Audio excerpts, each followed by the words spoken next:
What's that sound? It's for amusement only, the EM and Bingo Pinball Podcast. Welcome back to For Amusement Only. This is Nick Baldridge. Sorry it's been a little while. Things have been pretty busy, all of my own doing. I'm working on a new game, which I've mentioned on here before, for the P3 pinball platform, and I'll likely be talking about that quite a bit in coming weeks. Even though it is not electromechanical, it is of great interest to me. So I'm dragging you all along for the ride. But until that time, I do have a few electromechanical topics to discuss. The first of which is Williams Deluxe Official Baseball. I was called out to the owner's house again recently. The game was working great when I left it, and then just a few weeks later, it stopped working. And the problem was the pitching motor was binding.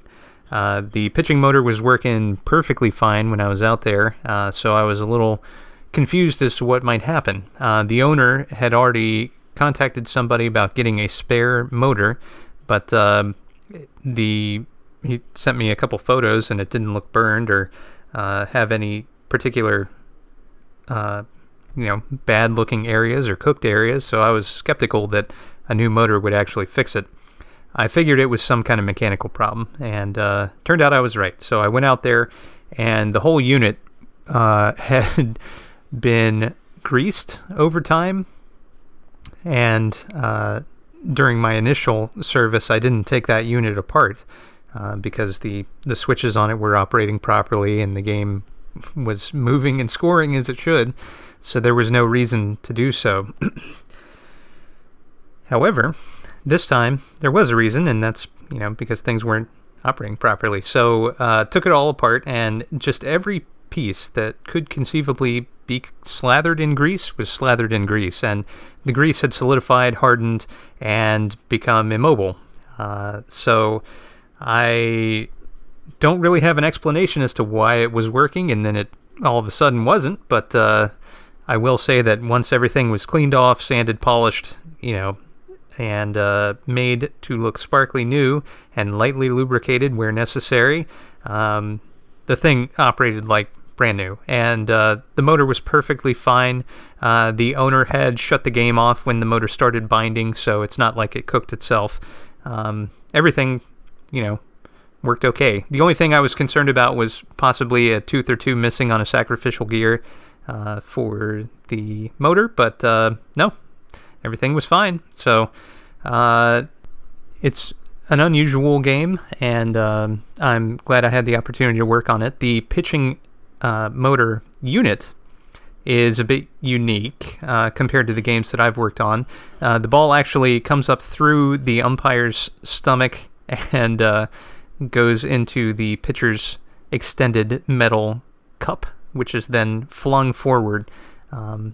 Because on Williams Deluxe Official Baseball and Official Baseball, there are players on the field that are molded.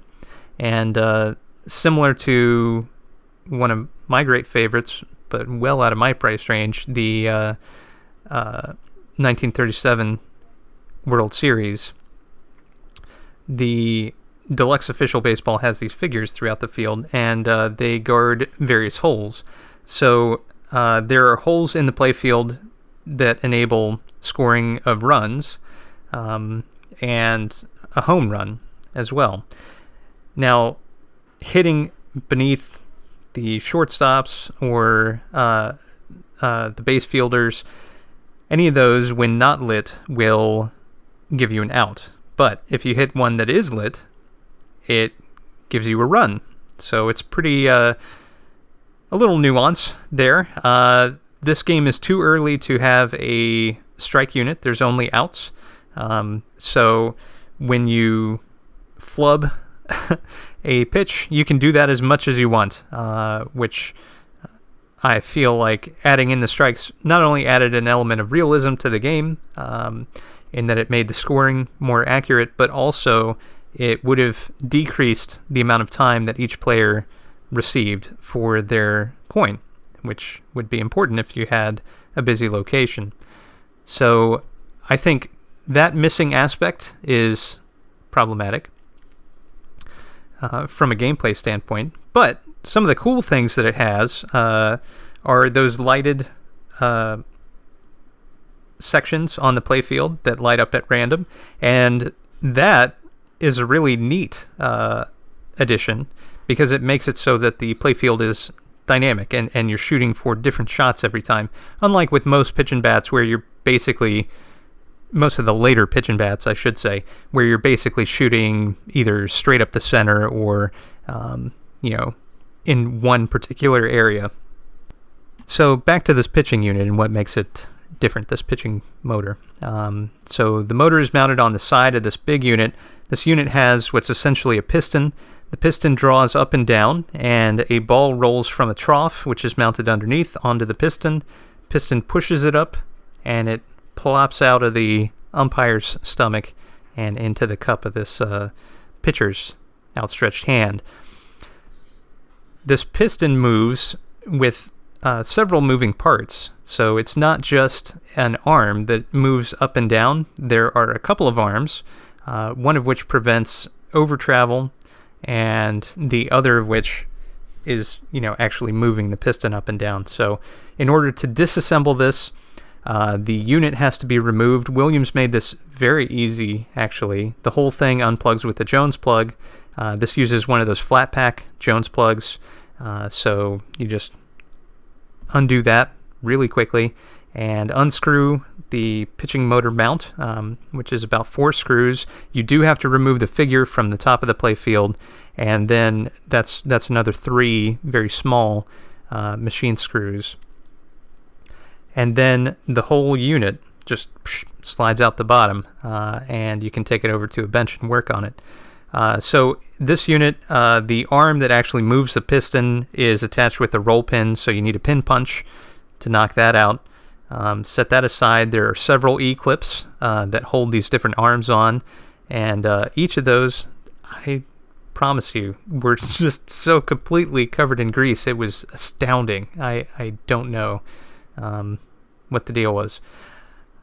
The initial issue, I believe, was binding on the arm that prevents over travel.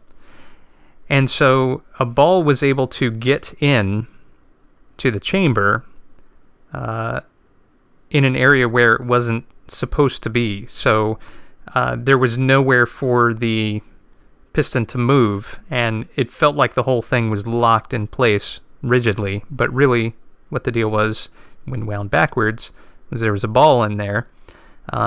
So having a clean and free mechanism really makes a big difference in the usefulness of that scenario. Now, that said, I don't know if Williams moved away from that mechanism because of reliability issues, just like this. If it happened, to this one home use, kind of person, that's not to say that it couldn't happen to anybody who's operating this game commercially, which would be a big problem. If you're burning through motors, that's not a good thing. And that's what would happen on location. Somebody would just walk away from it and maybe tell somebody, but the game wouldn't be shut off until it was probably, cooked. So anyway, once it's all cleaned, reassembling it is a bit of a puzzle because there are multiple pieces which can only go on one way, but figuring out what that way is without photographic reference is actually a bit more difficult than one might imagine. So normally I don't take a lot of photographic reference, and I was able to get this thing back together pretty quickly, but if it's your first time taking one of these things apart, I would heavily suggest taking a couple photographs as you're taking it apart, because it's layers on layers of mechanical pieces, and they all have to fit together in a particular way. And the way that it's almost like an escapement arm, the one that prevents over travel, is assembled. If you get that wrong, then the whole thing binds up immediately, and there's no way to recover from that. You have to disassemble the whole thing again. So knowing which way that arm goes on is crucial. and the order with which those arms are placed. Now, it's almost self-explanatory because the one arm with the piston on it can only go in one spot. But just how that mounts to the rotating mechanism is a bit different than you might expect. There are arms that come off of the rotating portion that hit those. They either hook them or they hit them in particular spots. This is very hard to describe, but needless to say, it was challenging to put together. So if you have one of those, definitely take some photos if you're taking it apart for the first time. Now, another neat feature of the Deluxe Official Baseball is the score to match. So there's a set of red score reels in the center. This is a 2-player game, and it can be set for between 1 and 3 innings, but there are a set of red reels in the center which track the high score to date. So if you exceed that score threshold, which can be set by the operator, it's something like anywhere from, I want to say 15 runs up to 30. I'm not looking at the paperwork right now. It might be lower. It might be 10 to 30. But at any rate, you can set that scoring threshold just about anywhere you want. And what happens is those reels will start ticking up once a score exceeds that threshold, and the player will be awarded with multiple credits. Once the next game is started, the reels will actually jump back down to the standard amount. So if the score to beat is, let's say, 15, and you manage to score 30 runs, well, the reels will display the new high score of 30 until the next game is started. Then it'll jump back down to 15, which is pretty interesting. So it's not exactly a high score to date. It's the score to beat by the Having spent most of my time on the 1970s pitch and bats, this is cool in that it's a wood rail, but also the scoring is based on holes in the playfield, gobble holes instead of swinging targets. So there's a little more similarity to the game of baseball, just from the action that the ball takes on the playfield. I really like this game. It's a lot of fun to work on. It's the only one I've ever worked on, and I've never seen another one. Just had a great time getting it working, and then coming out and fixing that motor. The game should provide that owner with many years of trouble-free operation now. So, wish him all the best. All right, well, that's all for tonight. Thank you very much for listening. My name again is Nick Baldridge. You can reach me at foramusementonlypodcast@gmail.com, or you can call me on the Bingos line. That's 724-BINGOS1, 724-246-4671. You can listen to me on iTunes, Stitcher, Pocket Cast, via RSS, on Facebook, on Twitter, at Bingo Podcast. You can follow me on Instagram, also at Bingo Podcast, or you can listen to me on my website, which is foramusementonly.libsyn.com. Thank you very much for listening, and I'll talk to you next time.